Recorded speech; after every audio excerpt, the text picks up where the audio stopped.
解説。1984年公開映画ベスト10。懐かしの名作を振り返る。ねえマリサ、1984年ってどんな映画があったか覚えてる？お、いいところに目をつけたな。レイム、1984年は日本の映画界にとってかなり重要な年だったんだぜ。邦画も洋画も名作揃いで、今見ても色褪せない作品ばかりなんだぜ。へえ、そんなにすごい年だったの？でも、80年代の映画って結構たくさんあるでしょ？具体的にはどんな作品があるの？例えば、日本の映画なら、北の蛍やお葬式みたいに、日本独自の文化や風習を描いた作品が話題になったし、アクション映画ではジャッキー・チェンのプロジェクト映画大ヒットしたんだぜ。ジャッキー・チェンの映画ってアクションがすごいって聞いたことあるよ。それに、アニメ映画もあったんじゃない？もちろんだぜ。1984年といえば、やっぱり、風の谷のナウシカだな。宮崎駿監督の伝説的な作品で、スタジオジブリの歴史を語る上でも欠かせない名作だぜ。へえ、やっぱり今でも有名な映画ばっかりなんだね。でも、洋画はどうなの？洋画もすごいぜ。インディ・ジョーンズ魔宮の伝説や、ゴーストバスターズ、ストリート・オブ・ファイヤーなんかは、今見てもワクワクするし、当時の流行が詰まった名作ばかりだぜ。そんなに名作揃いなら、ランキング形式でどんな作品が1984年を代表する映画なのか見ていきたいな。よし、それじゃあ今回は1984年日本公開映画ベスト10を紹介するぜ。10位から順番に見ていくから、しっかり楽しんでくれよな。第10位、北の蛍。第10位は、北の蛍だね。そうだぜ。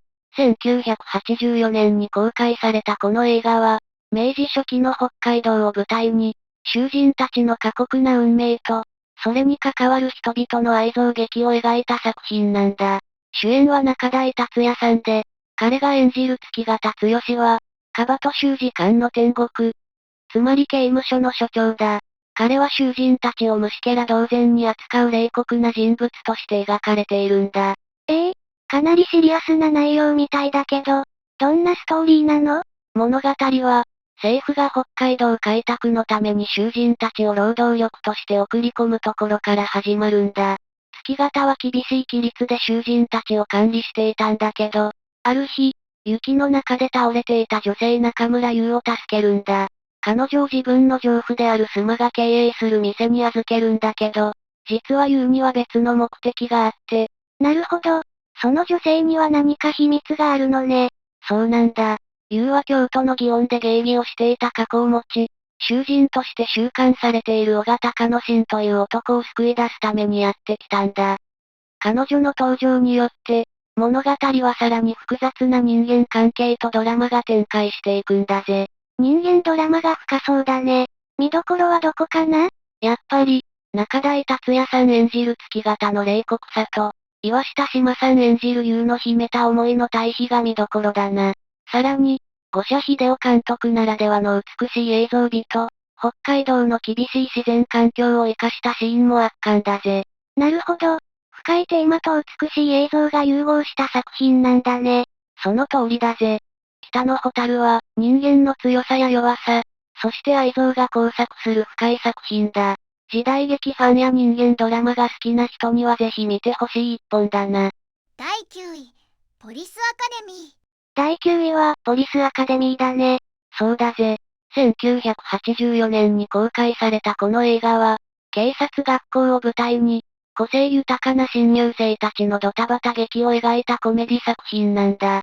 主人公のマホニーを演じるのはスティーブ・グッテンバーグで、彼は問題児だけど憎めないキャラクターを見事に演じているんだぜ。警察学校が舞台って、ちょっと珍しい設定だね。ああ、物語の発端は、女性市長が警察官採用の制限を撤廃したことで、適性を考えない志望者が警察学校に殺到するんだ。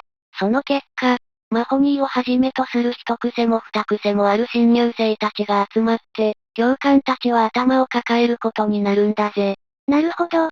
だからドタバタ劇が繰り広げられるんだね。そうなんだ。例えば、音真似の名人ラーベルや、巨漢のハイタワー、重機マニアのタックルベリーなど、個性的なキャラクターが勢揃いしているんだ。彼らの奇想天外な行動や、教官とのやりとりが笑いを誘うんだぜ。キャラクターが魅力的だと、物語も引き立つよね。その通りだぜ。さらに、この映画は大ヒットして、続編が次々と制作されたんだ。シリーズを通して、キャラクターたちの成長や新たな仲間との出会いが描かれていて、長く愛される作品になったんだぜ。そんなに人気があったんだ。見てみたくなったよ。ぜひチェックしてみてくれ。80年代のコメディ映画の中でも、笑いと感動が詰まった名作だから、きっと楽しめると思うぜ。第8位、ストリート・オブ・ファイヤー。第8位は、ストリート・オブ・ファイヤーだね。そうだぜ。1984年に公開されたこの映画は、ロックンロールの偶話として知られているんだ。監督はウォルター・ヒルで、主演はマイケル・パレとダイアン・レインだぜ。ロックンロールの偶話って、どんな物語なの？物語の舞台は、古き良きアメリカの雰囲気が漂う街リッチモンド。ロックの女王エレン・エイム、ダイアン・レインがギャング団ボンバーズに誘拐され、彼女の元恋人トム・コーディ、マイケル・パレが救出に向かうっていうストーリーだ。単純なストーリーだけど、その分演出や映像美、音楽が際立っている作品だぜ。シンプルだけど、熱い展開になりそうだね。ところで、ダイアン・レインって、この映画の前から有名だったの？実は、エレン・エイムの役は当初28歳の女性として書かれていて、制作側はダリル・ハンナを希望していたんだけど、彼女はスケジュールの都合で出演できなかったんだ。それで、ダイアン・レインがオーディションを受けたんだけど、その時彼女はまだ18歳だった。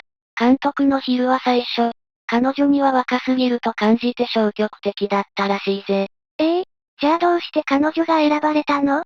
ニューヨークでヒルが彼女と会った時、レインは黒の革パンツ、黒のメッシュのトップス、ハイヒールのブーツというロックンロールスタイルで登場して、自分をスターとして売り出すことに全力を尽くしていたんだ。その姿にヒルは驚き、彼女をエレン・エイム役にキャスティングしたんだぜ。すごい、18歳なのに、そんなに自信に満ちてたんだね。そうなんだ。それに、レインはすでに10本以上の映画に出演していて、彼女自身もこの役は初めて演じた魅力的な役だったと語っているんだ。実際、ヒル監督は彼女の演技に感銘を受けて、撮影中に追加のシーンを書き足したんだぜ。そんなエピソードがあったんだ。じゃあ、この映画はダイアン・レインのキャリアにとっても大きな転機になったんだね。そういうことだな。彼女の圧倒的な存在感と歌うシーンの美しさは、この映画の大きな魅力の一つになっているぜ。ロック音楽と映像美が融合したスタイリッシュな作品だから、80年代の雰囲気を味わいたいなら、ぜひ見てほしい映画だぜ。なるほどね。音楽と映像の融合っていうのがすごく気になるな。次の映画も楽しみだね。第7位、ワンス・アポン・タイム・イン・アメリカ。第7位は、Once Upon a Time in America だね。その通りだぜ。この映画は、イタリアの巨匠セルジオ・レオーネが監督したギャング映画の傑作だ。ロバート・デ・ニーロ、ジェームズ・ウッズらが出演し、ニューヨークのユダヤ系ギャングたちの友情と裏切り、そして人生の儚さを描いた壮大な作品なんだぜ。どんなストーリーなの？物語は、1920年代のニューヨークが舞台だ。主人公ヌードルス、ロバート・デ・ニーロは、親友のマックス、ジェームズ・ウッズと共に裏社会にのし上がるんだけど、やがて禁止法の終焉と共に運命が狂い始める。彼らの友情は裏切りと陰謀によって引き裂かれ、ヌードルスは逃亡生活を送ることになるんだ。数十年後、彼は再び過去と向き合うことになるが、という、壮大な時間の流れを描いた物語だぜ。うわぁ、なんだか奥が深そう。でも、映画の評価はどうだったの？そこがまた面白いんだ。この映画、カンヌ国際映画祭で先行上映された時は高い評価を得たんだけど、アメリカ公開時には酷評されたんだぜ。どうしてそんなことになったの？理由はアメリカ版の編集にあるんだ。制作会社のラッドが一般の観客にわかりやすくするという名目で、物語の時系列を整理し、上映時間を90分に短縮。さらに、エンニオ・モリコーネの壮大な音楽までもカットしちゃったんだ。それって完全に作品の魅力を削ってるじゃん。まさにその通り、作品に関わった人々はフィルムを切り刻まれたと嘆き、レオーネ自身も深く落胆したんだ。だけど、彼は諦めなかった。自分の編集によって3時間49分の完全版を作り上げ、再びアメリカで公開したんだぜ。そんなことができたの？で、結果はどうなったの？それまでの酷評が一変して、キャング映画の傑作として評価されるようになったんだ。完全版が公開されることで、ようやくこの作品の本来の価値が認められたんだぜ。なるほどね。レオーネ監督の執念が報われたんだね。その通り、この映画を称賛する映画監督や著名人も多くて、クエンティン・タランティーノなんかもファンを公言しているんだぜ。そんなに影響を与えた作品だったんだ。なんだか一度は見てみたくなっちゃったな。長尺の映画だけど、時間をかけてじっくり味わう価値のある作品だぜ。次は第6位の映画を紹介していくぞ。第6位、ゴーストバスターズ。第6位は、ゴーストバスターズね。そうだぜ。1984年に公開されたこの映画は、超常現象を研究していた3人の科学者が幽霊退治やゴーストバスターズを結成し、ニューヨークで巻き起こる幽霊騒動に立ち向かうコメディ映画なんだ。ビル・マーレイ、ダン・エイクロイド、ハロルド・ライミスらが出演しているぜ。ニューヨークの大学で超常現象を研究していたピーター、レイモンド、イーガンの3人は、研究成果が認められず大学を追い出されてしまう。そこで彼らは幽霊退治業を始めることにし、ゴーストバスターズを結成するんだ。最初は依頼が少なかったものの、高級ホテルでの幽霊退治を成功させ、一躍有名になる。しかし、ニューヨーク全体で幽霊の活動が活発化し、ついには世界の存亡をかけた戦いに挑むことになるんだ。面白そう。この映画の魅力って何かしら？まず、コメディとホラー、アクションが絶妙に融合している点だな。ビル・マーレイのユーモア溢れる演技や、個性的なキャラクターたちの掛け合いが観客を引き込むんだ。さらに、当時最先端の特殊効果を駆使した幽霊たちの描写も見どころだぜ。なるほど。だから今でも多くの人に愛されているのね。その通りだ。主題歌のゴーストバスターズも大ヒットし、映画とともに文化的現象となったんだ。この作品は、エンターテインメントとしての完成度が高く、何度見ても楽しめる名作だぜ。見てみたくなったわ。ぜひチェックしてみてくれ。第5位、フットルース。第5位は、フットルースね。そうだぜ。1984年に公開されたこの映画は、保守的な田舎町でロックとダンスが禁止されている中、若者たちが自由を求めて立ち上がる青春ドラマなんだ。主演はケビン・ベーコンで、彼の出世作としても知られているぜ。シカゴからユタ州の田舎町ボーモントに引っ越してきた高校生レン・マコーミック、ケビン・ベーコンは、この町でロックやダンスが禁止されていることに驚くんだ。その背景には、過去に起きた事故が原因で、町の大人たちが若者の行動を制限しているという事情がある。レンは仲間たちと共に、ダンスパーティーを企画し、自由を取り戻すために奮闘するんだぜ。なるほど。若者たちの反発と成長の物語なのね。その通りだ。この映画の魅力は、エネルギッシュなダンスシーンと、ケニー・ロギンスの主題歌、フットルースをはじめとする音楽の素晴らしさにあるんだ。特に、レンが一人で倉庫で踊るシーンは圧巻で、彼の内なる葛藤と情熱が伝わってくるぜ。音楽とダンスが映画のテーマと深く結びついているのね。そうなんだ。さらに、レンと牧師の娘エリエル・ロリシンガーとの恋愛模様や、町の大人たちとの対立も描かれていて、物語に深みを与えているんだぜ。最終的に、若者たちの情熱が街全体を変えていく様子は感動的だ。青春映画の名作って感じね。まさにその通り。フットルースは、音楽とダンス、そして若者たちの情熱が融合した名作として、今でも多くの人々に愛されているんだ。ぜひ一度見てみてくれ。見てみるわ。第4位、お葬式。第4位は、お葬式ね。そうだぜ。1984年に公開されたこの映画は、伊丹十三の監督デビュー作で、初めて喪主を務めることになった家族の奮闘をコミカルに描いた作品なんだ。主演は山崎努と宮本信子。葬儀という重いテーマを扱いながらも、絶妙なユーモアが散りばめられているのが特徴だぜ。葬式をテーマにした映画って珍しいわね。その通り。しかも、タイトルがそのままお葬式だからな。この作品、実はどのメジャー映画会社も配給を断ったんだぜ。なんで？葬儀って厳粛な儀式だろ？それをコメディにするなんて不謹慎だって思われたんだよ。当初は期待されていなかったんだけど、いざ公開されると意外にも大ヒットしたんだ。それはすごい逆転劇だね。でも、どんなストーリーなの？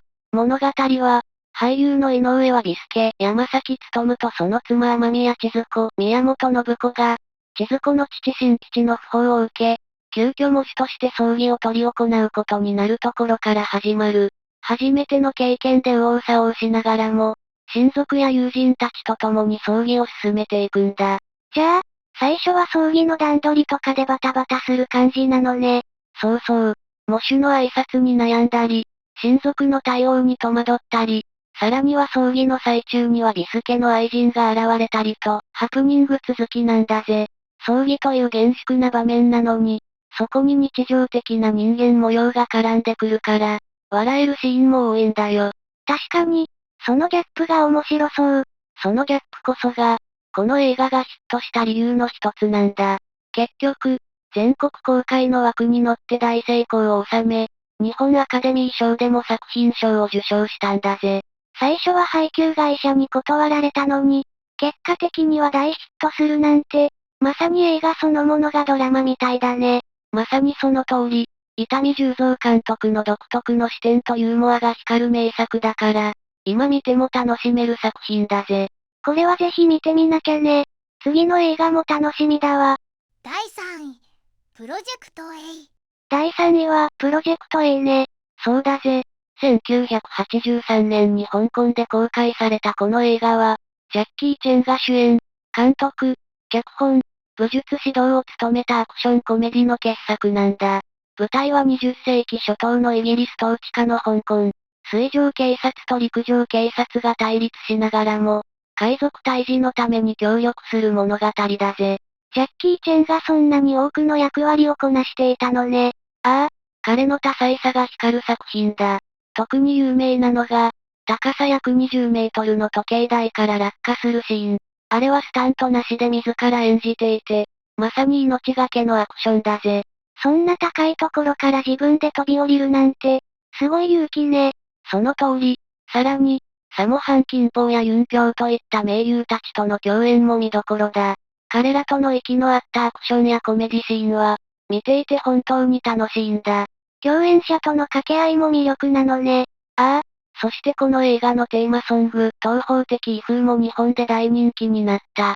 テレビ番組の BGM としてもよく使われて、一度聴いたら忘れられないメロディだぜ。確かに、聞き覚えがあるかも。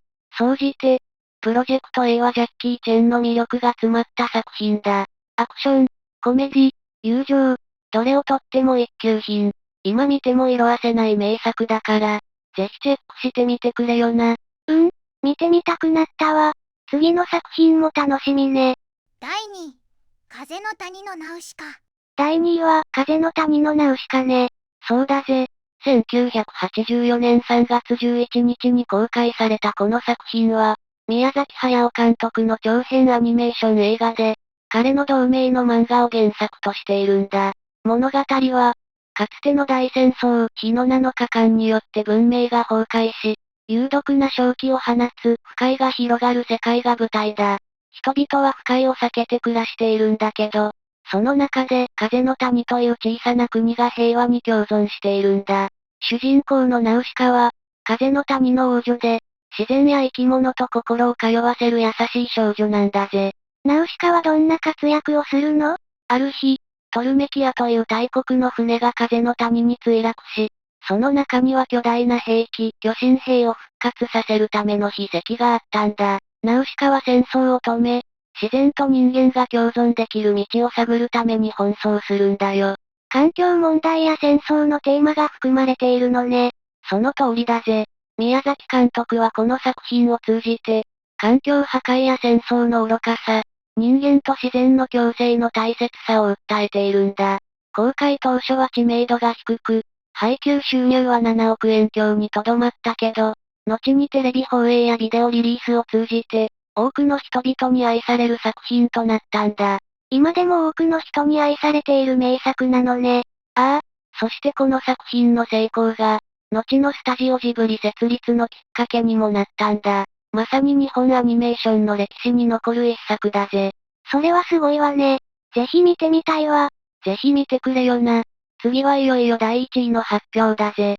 第1位、インディ・ジョーンズ、魔球の伝説。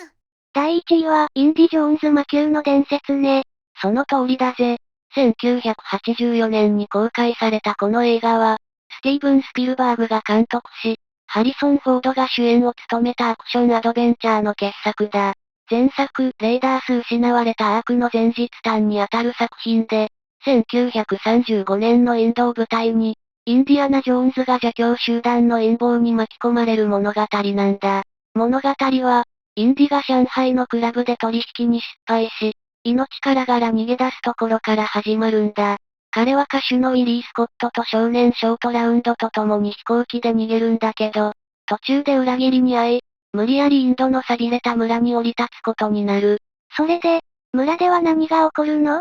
村人たちは、邪教集団に子供たちを誘拐され、村の秘宝、シバリンガも奪われてしまったと嘆いていた。インディたちは子供たちを救出し、秘宝を取り戻すために邪教集団の本拠地パンコット宮殿へ向かうことになるんだ。ショートラウンドって、可愛いキャラクターだよね。ああ、ショートラウンドを演じたキー・ホイクアンは、ロサンゼルスのチャイナタウンで行われたオーディションで見出されたんだ。当時の彼は難民出身で英語があまり読めなかったため、脚本を完全に理解するのが難しかったんだけど、彼の演技力を活かすために即興劇が多用されたんだぜ。そうなんだ。じゃあ、劇中のインディとショートラウンドの掛け合いは、ほとんど即興なの？そういうことだ。特に、ポーカーをするシーンなんかは即興で撮影されたらしいぜ。キー・ホイクアンの自然な演技と、ハリソン・フォードの絶妙な掛け合いが、この映画の魅力をさらに引き立てているんだ。即興であんなに楽しいシーンができるなんて、すごい才能だね。まさにそうだな。ショートラウンドは観客に愛されるキャラクターになったし、キー・ホイクアン自身もこの作品を通じて映画界に名を残すことになったんだ。なるほどね。それで、映画の見どころは？この映画の見どころは、やっぱり怒涛のアクションとスリリングな展開だな。特に、宮殿内の地獄のような儀式や、トロッコを使ったチェイスシーンは、今見てもハラハラするぜ。スピルバーグ監督自身もローラーコースターのような映画を作りたかったと言っているくらいだからな。確かに、アクションの迫力がすごそう。そうなんだ。インディ・ジョーンズ魔球の伝説は、息をつく暇もない展開と豪快なアクションで、観客を引き込む作品なんだ。もしまだ見ていないなら、ぜひチェックしてくれよな。見てみたくなったわ。総評、まとめ。さて、1984年に日本で公開された映画のランキングを振り返ってみたけど、すごい年だったね。ああ、本当に名作揃いだったぜ。アクション、アニメ、コメディ、ドラマと、様々なジャンルの映画が揃っていて、それぞれが映画史に残るほどの影響を与えているんだ。確かに、インディ・ジョーンズ魔球の伝説みたいな大迫力のアクションもあれば、風の谷のナウシカのように深いメッセージ性を持ったアニメもあったし、お葬式みたいな独特のユーモアを持った映画もあったね。そうそう。それに、プロジェクト A のジャッキー・チェンの神業スタントや、フットルースのエネルギッシュなダンス、ゴーストバスターズのコメディとアクションの融合なんかも、今見ても全然色褪せない面白さがあるんだぜ。映画って、その時代の文化や流行を映し出すものでもあるんだね。その通り、1984年はまさに映画界の黄金期の一つで、今でも語り継がれる作品がたくさん生まれた年なんだ。これらの映画を見れば、当時の熱気や想像力を感じられるはずだぜ。じゃあ、今回のランキングをきっかけに、まだ見たことのない映画をチェックしてみようかな。それがいいぜ。名作は何年経っても楽しめるものだし、映画を見ることで新しい発見もあるかもしれないからな。ということで、今回はここまで。みんなもぜひ1984年の名作映画を見てみてくれよな。それじゃあ、またね。最後までご視聴いただきありがとうございました。これからも役立つ情報をお届けいたしますので、チャンネル登録と高評価をよろしくお願いします。コメント欄でご意見や質問もお待ちしています。それではまた次回お会いしましょう。バイバイ。今日も一日良い日で、またね。